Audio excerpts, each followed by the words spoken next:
Shalom. All right, before we get started on the real quick Godspeed lesson, we want to give our praise to Yahweh, by Hashem, Yahweh Shai, by Hashem, B'Kakudash. All right, double honors to the apostles and the elders of Great Millstone. Peace and safety to the brothers out there pushing the word of truth sincerely. All right, so we got a quick lesson, basically, going into the end time prophecies, which we are in at the end, according to the scriptures. All right, and that's our faith. That's what we believe in. And that's what we trust. All right, so you go ahead and This is Matthew 24 and verse 5. For many shall come in my name, saying, I am Christ, and shall deceive many. Yeah, hey, that's one of the end time prophecies, all right? Dealing with false prophets. Okay, you got a lot of men that's out there that know they're Israel that's teaching a lot of false doctrines. All right, those are those false Christ that Yahweh Shai was talking about, right? Scripture saying beware of them, right? And actually, it says in verse 4, let not them deceive you. All right, so we have to be aware and circumspect, and that's all part of being in the end times. All right, understanding the prophecies that we're in, and having those false deceivers, false Christ, like the scripture said, that's a part of the end time prophecy. You said something about the verse 4. You mind if I get it right quick? Matthew 24 and 4. And Yahweh Shai answered and said unto them, take heed that no man deceive you. Going on to verse 5, for many shall come in my name, saying, I am Christ, and shall deceive many. Verse 6, and ye shall hear of wars and rumors of wars. Right, and if you go into the news, all right, which it's all in the news, man.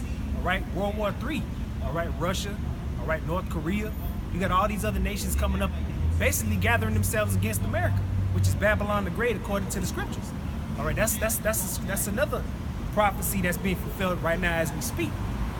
Okay. There's still going on in Syria. Yep. You know, all over there in that area. You know. Hey, judgment is coming to the Middle East, man. That's why the Lord calls it Valley of Jehoshaphat. Yeah, Jehoshaphat. That's right. Which is Most High's judgment. Yeah. Most High's judgment. That's right. I was thinking of Valley of Decision. Then you got Armageddon. Armageddon. Yeah, that's right. So Armageddon, gathering of the troops. That's what I was thinking. I always get them kind of mixed up. Yeah, and that Hebrew, man. Yeah, what? Go ahead. See that ye be not troubled, for all these things must come to pass, but the end is not yet. Right. Now that's basically telling us that these are an indicator of the actual end, which will be the end of Esau's kingdom, end of Esau's rulership. All right. That's the actual end. Right, and with the end comes the beginning, like I tell you in 2nd Ezra 6 and 9. All right, it says that, roughly paraphrasing, Esau is going to be the end, and then Jacob going to be the one that followeth behind him. All right, that's the power that we're prophesying for, man, because that's our kingdom. If we be part of the elect, Lord willing, Verse 7, for nation shall rise against nation, and kingdom against kingdom, and there shall be famines and pestilence and earthquakes in diverse places. Hey, we was just talking about it in the camp. There was Hawaii had over 300 earthquakes in the 24-hour period. All right, that's earthquakes in diverse places, man. All right, it said famines. They got a famine of food down there in Venezuela. All right, they got I believe the brother Parthon put it in the group chat yesterday about what was it?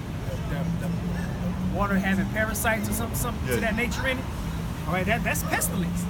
All right, these are things that are being fulfilled and manifested as we speak, man. That's how we measure the time. Right, that's how we know we at the end. Esau's rulership, man. Right, and then it said kingdom against kingdom. All right, this damn devil's kingdom is divided, man. Yahweh Shai said, if the kingdom be divided, how can it stand? All right, that's another indicator of who this devil is, for one, and that's another indicator of the times that we're in. Then it says what? Nation against nation. Yep. Nation against nation. Jacob and Esau.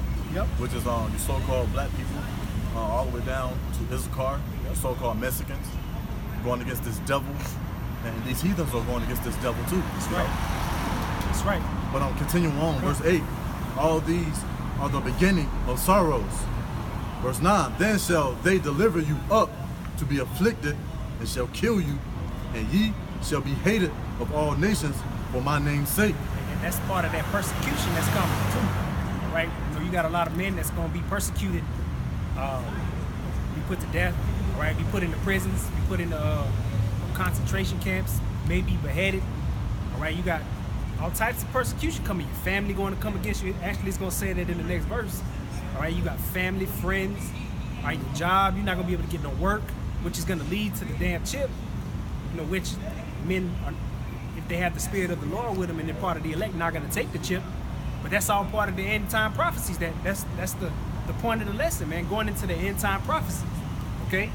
God, in verse 10, and then shall many be offended and shall destroy one another and shall hate one another. Read that again up.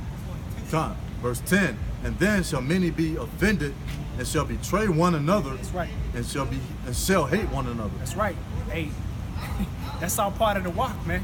That's all part of the putting on this garment, knowing that, you know, which is really a spiritual garment, all right, having that understanding that we're going to be persecuted, man. We're going to be hated for the name of Yahweh Bashim Yahweh Shai. And that's once again going into the end time prophecies, all right? That's something that we have to push. We have to teach that. That's part of the whole role, okay? Continue on. Nah, that God. was, I got something for you, though. God. This is the book of 2nd Ezra, chapter 9. We'll start at verse 1. He answered me then and said, measure thou the time diligently in itself, and when thou seest part of the signs past, which I have told thee before, then shalt thou understand that it is the very same time wherein the highest will begin to visit the world which he hath made. God. And you know, only the men of the Lord see this measuring the times. Yep. We can't see the blood moons. We can't see the judgment on the earth, you know? And we're starting to realize through the Spirit and the water of Yahweh Shai, he's giving us more and more indication of what's going on in this world, you know? And he's sending us more signs, you know? For example, 144, 1244, every single time, you know, we see these things, we see the things going on earth, and we see the signs in the heavens, man. Right. So the water of Yahweh Shai too. You can continue. Gone. It says, verse 1 again says, when thou seest part of the signs past, right? Things that we read in Matthew 24 about the wars, the famine, the pestilence, those are the signs, right? You know, the blood moons, all right, the eclipse, which happened last year in August. Was it August? I believe it was August. It was somewhere around that time last year, all right? But those are the times, those are the signs of the times to pass, all right, that are coming to pass. All right, verse 2 says, then shalt thou understand that it is the very same time wherein the highest will begin to visit the world which he made, all right, and that's judgment, all right? Like we said, you know, going into this end time, Most High is going to judge this place, man. He's got to cleanse this wicked kingdom, man, all right? He's got to put our people back on top where we belong, okay, because he gave us a promise. The Lord said he was going to give us Most High made a promise to our forefathers, which that's our inheritance. Mm-hmm. Okay, so we have to come back. That's also part of the prophecy. All right. Let me read the next two verses.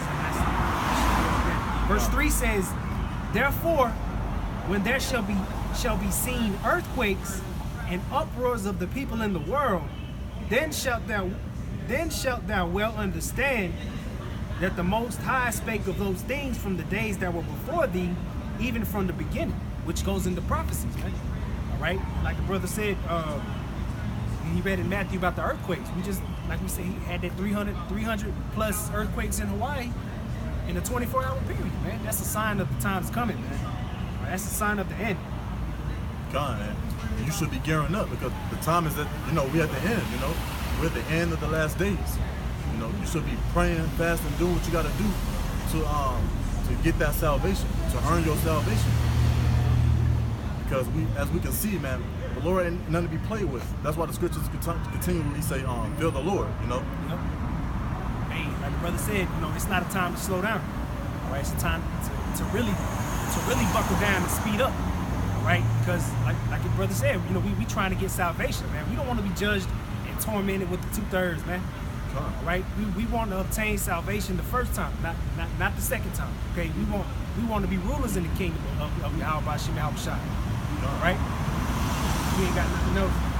Yeah, that was it on that. We just want to get into some prophecies, on what's going on throughout the world or whatever. Rumors of wars, earthquakes, nation going against nation, kingdom going against kingdom. That goes back to what? Let the weak sound strong. They're dropping the dollar. All these things are coming to pass, which are prophecies that the Yahweh Bashim Yahushua spoke. So just gear up and get ready. That's right. So with that, we want to give our honor and glory unto Yahweh, Ba'Hashem, Yahweh Shai, Ba'Hashem, the Conqueror, and double honor for our apostle and elder great millstone. Shalom. Shalom.